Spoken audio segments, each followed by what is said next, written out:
takot sa kalapati, okay?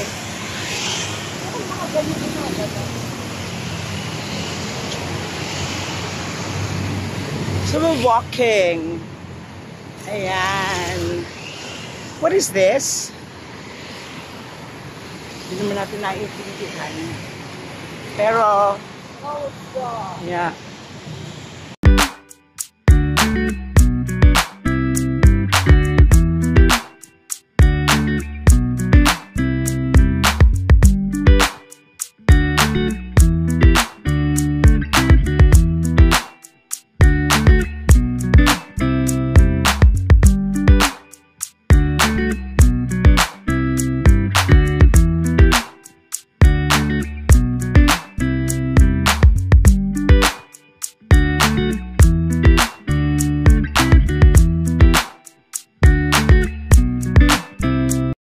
So today is our last day and we took a taxi going to the temple of the Emerald Buddha and the Golden Palace. So ayan, hindi na kami makakapag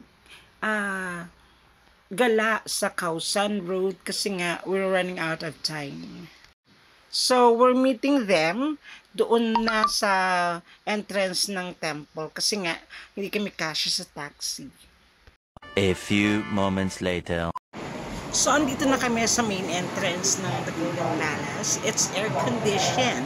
So, maraming tao. At dito kami mag-meet ni na Tita M, Consi at Chari. I'm with Mafe, Jeanette, and Percy. Ayan. So, medyo relaxing naman sa loob kasi nga malamig. So, after like 1 hour of waiting, wala kaming na-meet na Consi, Chari, and Tita M. So, we decided to push through na papunta mismo doon sa The Golden Palace tsaka yung Emerald Buddha. Ayan. So, dito actually bibili ng ticket para makapasok. Marami silang requisites actually.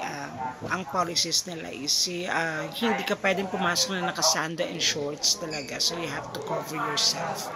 So ayan, nasa loob na kami. Most of the tourist spots here in Thailand are actually temples. So ayan, ma-appreciate mo naman kasi nga yung architectural design niya is so different.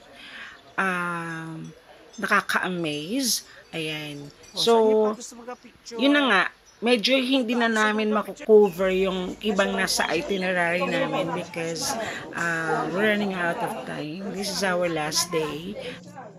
The heat index here is around 42 degrees Celsius. So, super init talaga. But we have to deal with it. So, kailangan nating tiyagain yung init para lang makapamasyal at maging sulit yung pasyal natin dito sa Thailand. Ayan. The heat is killing me. Grabe.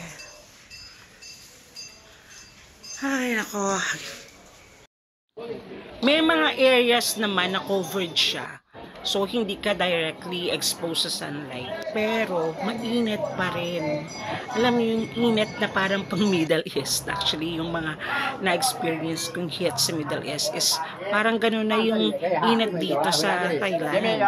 At ayan nga, hindi mo na gaano mararamdaman kasi nga, maganda naman yung sceneries. Ayan. So, ito yung isa sa mga temples na pwedeng pasukin.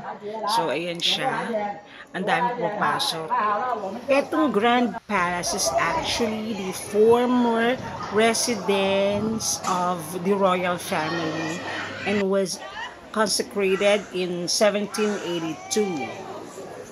At ito pa rin ang kinukonsider na biggest attraction ng Thailand. So, at the moment, ginagawa siya, ceremonial na lang siya ng mga Buddhist actually. So, dito pa rin ginagawa yung mga ceremonies ng mga Buddhist.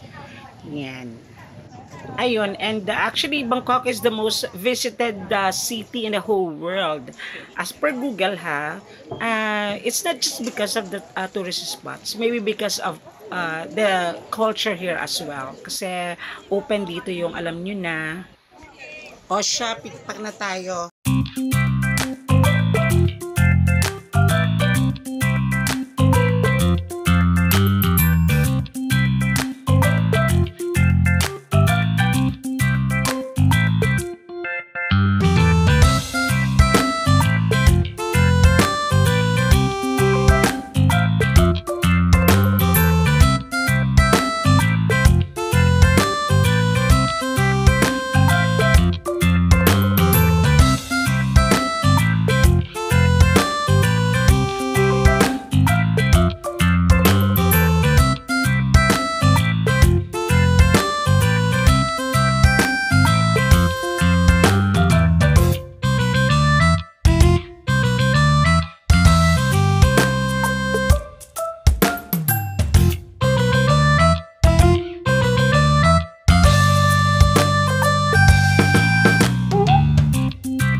So, ayan, pauwi na kami.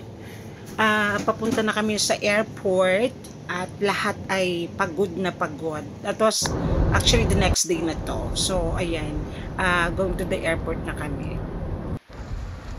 So, ang lola nyo is Sleeping Beauty ang peg. So, hindi ko alam kung sino ang kumuha nito. So, sobrang pagod din. Kasi nga, ako yung kanilang tour guide.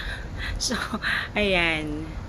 Si Chaem ay pagod na pagod din sa kanyang pag-shopping and hope nag-enjoy sila, si Jeanette at si Mafe. Ayan, sana naman nag-enjoy ang barkada. So ayan, so nag-enjoy naman lahat ng heckles dito sa Bangkok. So ayan nga, we're all tired and they ayun. So thank you for watching this video, and for those that are not actually subscribed yet, please do subscribe and watch all my videos. Ayun, hit the notification bell para sa updates.